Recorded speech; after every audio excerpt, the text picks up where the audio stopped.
The city was alive, but not in the way most would want. The air was thick with smoke, coal dust, and the faint metallic tang of blood drifting from the Union stockyards. By dawn, the cobblestone streets of Ashland Avenue were already slick with rain and the runoff from the butcher stalls that lined the district, and among the chorus of carts, shouting vendors, and clattering horses, there was one shop that always drew a crowd. Miller and Son Fine Meats. The sign was painted bright red, too red. A family business. Thomas Miller had been a butcher his entire life. That he came from a long line of men who knew how to carve a carcass clean, waste nothing, and smile at every customer. That he was well liked, trusted, behind the counter. However, it was his son Henry who did most of the work. Henry was quiet. 18. Polite enough, but his eyes never seemed to match his words. Dark, watchful, always somewhere else. Locals said Henry had been born different. His mother died when he was young, and from then on, the boy spoke little and smiled even less, but he was good with a knife, too good. The day everything changed it began, as most nightmares do, with something small, something no one noticed. A stray dog went missing, then another. Then a drifter who sometimes swept the alley behind Miller's shop stopped showing up altogether. But in 1901, Chicago was a city where people vanished all the time. No one cared much, as long as the meat stayed fresh, and the prices stayed fair. That summer, business was better than ever. Miller and Son became known for their special cuts, tender, rich, and oddly sweet-smelling. Customers from neighboring districts started coming in by the dozen. One woman even said, "I don't know what he's doing, but I've never tasted anything like Mr. Miller's sausages." The whisper that spread it was a policeman named Harold Finch who first grew suspicious. That he lived in a boarding house across from the shop and couldn't ignore the hours young Henry kept. The boy would light the lamps long after midnight, and from the alley, Finch often saw him dragging heavy, covered shapes from a handcart into the cellar. One night, Finch approached his window and wrote in his logbook, "Activity at Miller's again. No deliveries scheduled. No wagon outside. Still, something's being moved." He thought it strange, but harmless, until one morning, he saw Henry burn something behind the shop, something that didn't look like animal bone. The uneasy smell. By mid-August, people began to talk. Some said the meat was different lately, darker, with a strange aftertaste. Others claimed that once they cooked it, the smell filled the entire house, clinging to curtains and clothes. Thomas Miller dismissed the gossip, laughing it off at church. "People say anything when they can't afford quality," he said, smiling wide, but his son didn't laugh. Henry only stared at the floor, silent. That same week, Finch filed his first report, a formal request for a sanitary inspection of Miller and Son Fine Meats. It was denied. No funds. Too many complaints already, and so, the shop stayed open, the knives stayed sharp, and the smell of morning on Ashland Avenue grew stronger. By the time September rolled around, Chicago's stockyards reeked like open graves. Flies clung to windows, rats moved like shadows, and the rain mixed with the blood on the cobblestones, creating rivers of red. It was in this chaos that Inspector Daniel Reeves received an anonymous letter. The handwriting was uneven, the paper torn. It read only, "You should see what they grind behind the red door at Miller and Son. It's not all beef." Reeves had been in sanitation for 12 years, long enough to know the city's filthiest corners. He'd seen things that made most men gag, but something about this note felt personal. The sender hadn't asked for money or fame. "They only said, 'Before someone eats what's left of me.'" That was enough. Reeves pocketed his badge, adjusted his cap, and made his way to Ashland Avenue. The red door. When Reeves arrived, the shop looked ordinary: clean window panes, fresh paint, a row of customers chatting politely inside. Behind the counter stood Thomas Miller, apron spotless, blade gleaming. The man smiled the kind of smile that politicians practice. "Inspector, what brings you to my humble shop?" Reeves replied, "Routine inspection. Just making sure everything's up to code." Miller's eyes flickered for just a moment, the smallest flash of unease, but he gestured toward the back. "Of course, of course. My boy will show you around." A descent into the cellar. Henry appeared from the storeroom, quiet as dust. His sleeves were rolled up, his forearms streaked faintly pink. He didn't speak, only nodded and motioned toward the cellar door. The steps creaked as they went down. The smell changed, from salt and iron to something sweeter, thicker, almost sickly. Reeves slowed his pace. The air felt wrong, too warm for a basement, too still. At the bottom, lantern light flickered off hooks, cleavers, and wooden tables. On one of them sat a large sack, burlap, tied shut with wire. It twitched, the noise that shouldn't have been. Reeves froze. Is that alive? Henry didn't answer. He took a step forward, set his hand on the table, and said softly, sometimes they don't stop moving. Reeves ripped the sack open, and inside was something that wasn't animal. The skin was pale human, the arm, small enough to be a child's, was missing 2 fingers. Reeves stumbled back, bile rising in his throat, but before he could draw his revolver, Henry spoke again. You shouldn't have come alone. The cellar door slammed shut above them, the sound of the grinder later. Neighbors said they heard nothing unusual that afternoon, just the steady hum of the grinder, and faintly, beneath it, a single scream, swallowed by the sound of meat being turned to pulp. 3 days after Inspector Reeves vanished, Chicago carried on as if nothing had happened. The train still screamed down Halsted Street, the air still stank of rain, coal, and rust, but somewhere beneath the butcher's quarter, the sewers began to clog. It was October 4, 1901, when a maintenance worker named Albert Keene was sent below ground. He had done this job for 17 years, long enough to know when something was wrong with the pipes. That day, the smell wasn't the usual sewage stench. It was sharper. Metallic, like meat left to rot in milk. Beneath the street, Keene's lantern barely cut through the darkness as he sloshed through waist-high water. Every drip echoed like a clock. He reached the junction under Ashland and 31st, right below Miller and Son's butchery, and there, tangled in a grate, was a bundle of fabric, soaked, torn, and heavy. When he pulled it free, he found a folded paper wrapped in oilskin. The ink was smeared but still legible. The handwriting, shaky but deliberate, read, "If this reaches anyone, my name is Daniel Reeves. I came to the butcher's shop after receiving a letter. I believe they're mixing human flesh into the grind. I have found evidence in the cellar, parts that no animal owns. I am trapped. The boy watches me from the dark. If I die here, let it be known, the grinder is fed more than meat."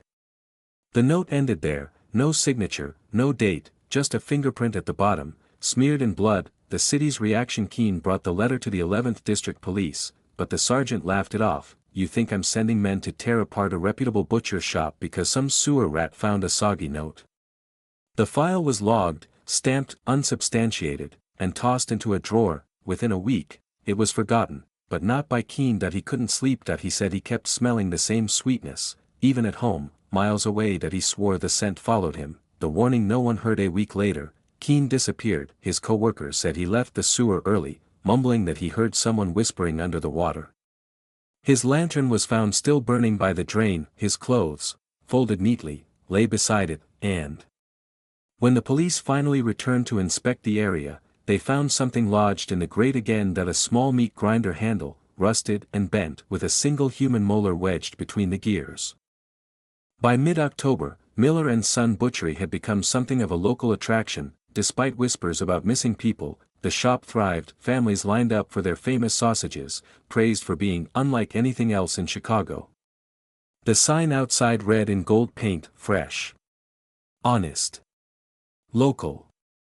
And that month, Thomas Miller announced something new, a free public feast in honor of the city's sanitation reforms. He invited the entire neighborhood to eat, drink, and celebrate clean living. It was irony so sharp it could draw blood. The invitation posters went up all over Ashland Avenue, children carried flyers, housewives whispered, even priests agreed to attend. The feast would take place on October 20th, right behind the butcher's shop, where the smokehouse stood. They said the Millers would serve their new recipe sausages, a secret blend of premium meats, seasoned by generations. People joked that even the mayor might stop by, but in the alleys behind the shop, the stray dogs had vanished, and the pigeons no longer landed on the roof. The night of the feast at sunset, the street filled with light, lanterns hung from strings, music from a gramophone echoed down the block. Thomas wore a fine suit, his white apron folded neatly over it. Henry, pale and silent, stood beside the grill, turning sausages slowly, his movements methodical, almost reverent. People ate, they laughed, they said it was the richest, most flavorful meat they'd ever tasted. A young woman even asked Henry for the recipe. He looked at her, and for the first time that night, he smiled. "It's in the family," he said. The stranger among them among the crowd was a quiet man with a notebook, a reporter from the Chicago Tribune, named Eli Harper. He'd been following the missing inspector's case, but his editor refused to publish. Now he was here on his own, pretending to be a guest. As he ate, he noticed the way Thomas kept glancing toward the cellar door, how Henry's apron, though freshly washed, had stains that looked old as if they'd soaked through from beneath. Eli scribbled in his notes, "Too clean. Too polite. Smells like bleach and blood." The moment everything changed just after midnight, a loud crack echoed through the air, the grill toppled, grease spilled. A flare of flame erupted, and in the chaos, one of the barrels rolled open, something pale fell out, an arm still bearing a gold wedding ring. The crowd screamed, children wailed, someone shouted, "That's Mrs. Keene's ring." And in that instant, the illusion shattered, people fled in every direction and the Millers vanished into the smoke. When the fire brigade arrived, the butchery was already burning. They found no bodies, only ashes, melted steel, and bones that didn't match any known livestock. The fire at Miller and Son Butchery was the talk of Chicago for weeks. Newspapers called it a tragic accident, though few believed it. The official report listed 2 missing persons, Thomas and Henry Miller, presumed dead, but no bodies were ever recovered, and the cellar, sealed with city bricks, became just another scar on Ashland Avenue. By the winter of 1902, the city moved on. The ashes were swept away, the lot auctioned off for almost nothing. It was bought by a man named Lawrence Givens, a butcher from Indiana with a wife, 2 daughters, and the kind of stubborn optimism that makes men ignore history. A new beginning. Givens told the press he planned to rebuild. "People need to eat," he said. "And they need to forget." He reopened the shop under a new name, Givens and Company. Meats, fresh coat of paint, new counters, new tools. But when the masons broke into the old foundation, they found the cellar perfectly preserved as if waiting. The foreman said it smelled faintly of vinegar and copper. They scrubbed the floors, replaced the bricks, and joked about ghosts, but the joke stopped after the first week. The first night it began with sounds. A soft grinding noise, faint but constant, coming from below. At first, Lawrence thought it was the pipes. Then one morning, he came downstairs to find the meat grinder turning on its own, slowly, steadily. Even though it wasn't plugged in. His wife swore she heard footsteps in the cellar when no one was there, and sometimes, when they opened the fridge, the cuts of meat seemed to shift, as if rearranged overnight. The discovery beneath. One night, after closing, Lawrence decided to see for himself. He brought a lantern and descended into the cellar. It was colder than before, the kind of cold that feels alive. As he knelt near the drain, he noticed the bricks looked different, newer, brighter, as if someone had replaced them. When he pried one loose, a smell rose that made his stomach twist. Behind the brick was a cavity, and inside it, a bundle wrapped in butcher paper. When he unrolled it, he found what looked like a human jawbone, the teeth worn flat from grinding, and scribbled on the paper, in faded ink, were the words, "The grinder must eat." The return that night, the noises stopped, the grinder fell silent. Lawrence thought it was over, but 2 days later, a customer bit into a sausage and spat out a button, the kind used on a police uniform. When the newspapers got hold of it, the shop was shut down. Lawrence vanished within a month. His wife left town with the children, and by summer, the shop was boarded up again, its red door nailed shut for good. By 1926, Chicago had changed. The city of meat and smoke had become the city of jazz and light. The stockyards still churned, but the people were different, louder, faster, desperate to forget. The old Givens and Company shop had long since been abandoned, its windows boarded, its paint flaking like dry skin. Kids dared each other to touch the red door, whispering that if you pressed your ear against it, you could still hear the grinder turning. That rumor reached the ears of Detective Samuel Orr, a man with a reputation for chasing the city's strangest stories. He wasn't a believer in ghosts, but he was a believer in patterns, and there'd been too many disappearances along Ashland Avenue again. Stray dogs, vagrants, and one city clerk named Margaret Hale who vanished while surveying condemned lots. When Orr pulled the records, every case shared one detail. The last known location was always within 3 blocks of the old butcher's shop. Breaking the seal on a damp November morning, or in 2 city workers pried open the door for the first time in over 2 decades. The air that escaped was thick, stale, heavy with rot and old brine. The floor creaked as if it remembered footsteps. The shop looked frozen in time. Dusty counters, a cracked scale, hooks still hanging from the ceiling like iron vines. When Orr descended into the cellar, the smell hit him, not strong, just wrong. Something metallic and faintly sweet. He noticed the drain cover was missing. When he shone his flashlight into it, Something glimmered below that it wasn't water, the voice beneath as or leaned closer, a sound rose from the darkness, a faint, wet whisper. It first, he thought it was air moving through the pipes, then it formed words, "You came, too late."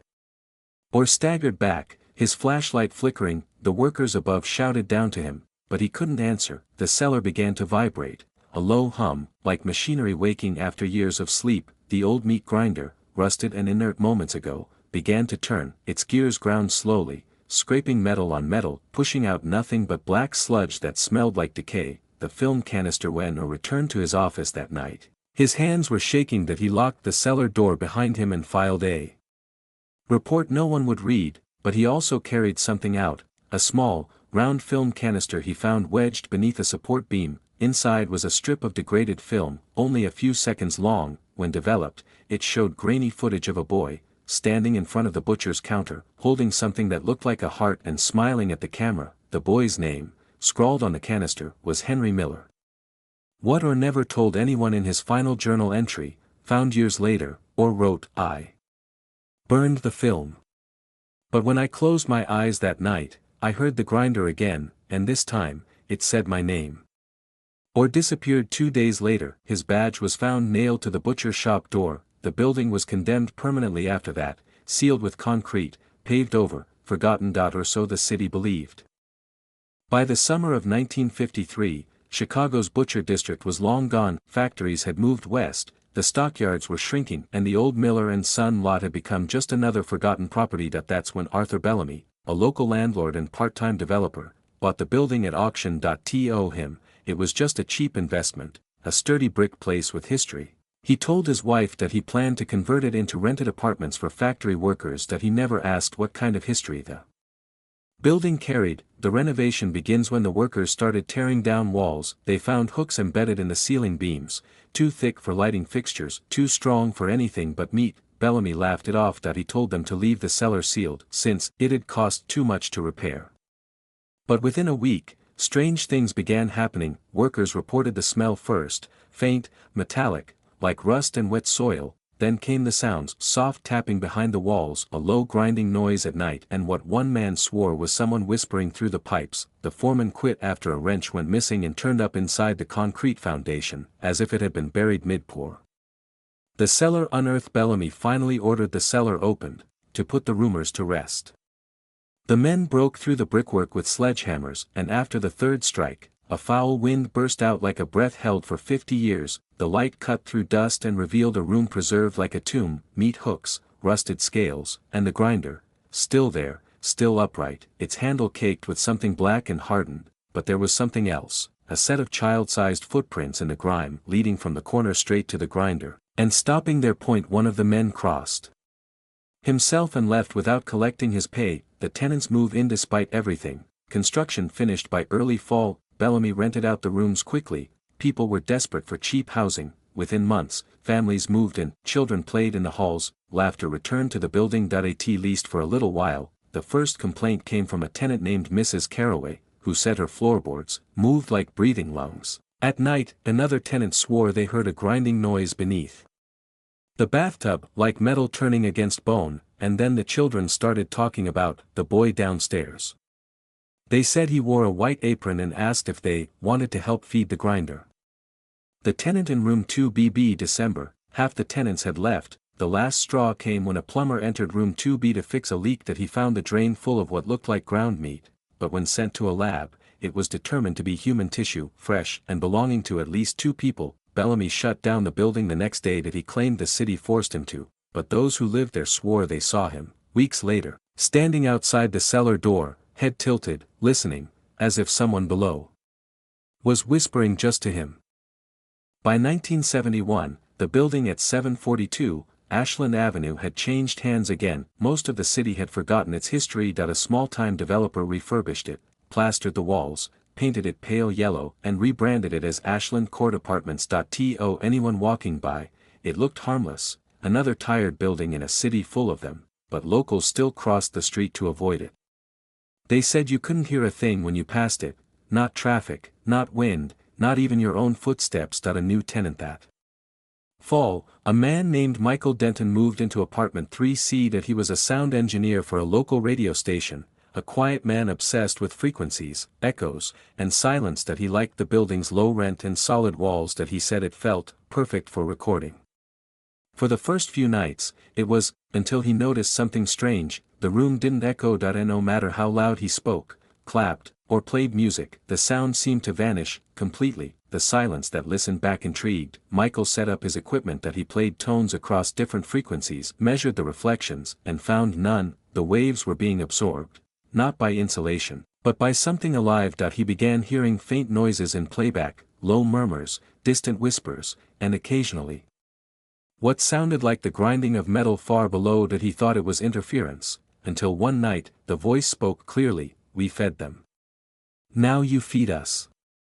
The microphone picked it up even though the recorder was unplugged. Descent into the cellar. Michael followed the sound, down the stairs, past the warning signs, into the cellar that had been sealed, reopened, and forgotten again. That he found the grinder still there, its metal corroded, handle stiff, but the floor beneath it was damp. He touched it, and it pulsed. The walls made a faint chewing noise, like stone grinding on bone. Panicking, he turned to leave, and saw his tape reels slowly unspooling, the magnetic strip twisting across the floor, recording without power. The tape. Weeks later, the landlord entered 3C after complaints of a foul odor. Michael was gone. His belongings were still there, but the walls were covered in brown stains and the floorboards seemed soft. Police found a single tape reel still turning in his machine. That it played nothing but static for 7 minutes, until a voice whispered through it, distorted but distinct, "We remember the butcher's song." And then the sound of grinding, slow, steady, endless. The reel was sent to the archives of WCHX radio for analysis, but the engineer who listened refused to finish the playback. That he claimed, later, that he heard someone whisper his own name through the static. In 1993, the Chicago Historical Society began digitizing its old crime records. Among them was a sealed folder marked simply, "Ashland Incidents." Restricted. Archivist Dr. Helen Margrave, a respected historian of early 20th century urban folklore, was the one who stumbled across it. She wasn't looking for anything sinister, just old building permits and city maps. But once she saw the name 742 Ashland Avenue, she remembered a rumor her grandmother used to whisper, "That's where the walls never stop eating." Unsealing the past. The folder contained a mix of strange material, police photos, maintenance reports, death certificates, and even audio transcriptions of the 1971 recording found in apartment 3C. The transcript had a note at the top in red ink, "Do not restore sound. Keep sealed." Helen didn't listen at first, but curiosity always wins in these stories. Patterns in the bloodlines. As she mapped the building's tenants across the decades, she noticed something chilling. Many of them were descendants of families connected to the original butcher shop, different surnames, different generations, all drawn, somehow, back to the same address. Birth records, marriages, and property exchanges revealed an invisible thread, as if the building itself was selecting its next meal. She compiled her findings in a private notebook labeled, "Ashland Lineage Theory." It wasn't published. It wasn't shared, but it was thorough, almost obsessive. The recording. On a winter night, Helen broke protocol. She decided to digitize the reel from 1971. She set up her computer, pressed play, and braced herself for nothing but static. For 2 minutes, it was silent. Then came the hum, deep, slow, and rhythmic. The spectrogram showed frequencies outside human range, as if the building was speaking through electrical interference. Then the whisper, "Welcome back, Helen." She froze. No one alive knew she was listening. The hum shifted, and for a moment, she could swear she heard breathing from the speakers. Not recorded sound, but present, close. The vanishing. The next morning, security footage showed Helen leaving the archive. She looked calm, almost serene. She never came back. Her desk was left undisturbed, except for one detail. The tape reel from 1971 was missing, and her personal notebook lay open to a single line underlined 3 times. "It's not a building. It's an inheritance."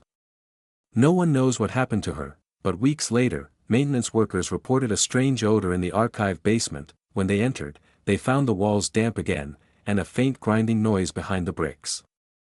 In 2024, the abandoned building on 742 Ashland Avenue was just another ghost story, a forgotten piece of Chicago's dark folklore. But on the internet, Ghosts Never Stay Buried for Long. A popular true crime podcast called Echoes of the Past decided to end their season with a live-streamed exploration of Chicago's cursed address. 3 hosts. One night, hundreds of thousands of live viewers. The setup. The trio arrived with their gear, 4K cameras, EMF detectors, night vision rigs. They cracked jokes as they unpacked. They wanted entertainment, not answers. Their lead host, Ryan Keller, announced, "Tonight, we uncover the truth behind the Ashland butcher. Let's see if the stories of missing people and cursed families hold up, or if it's just old Chicago myth."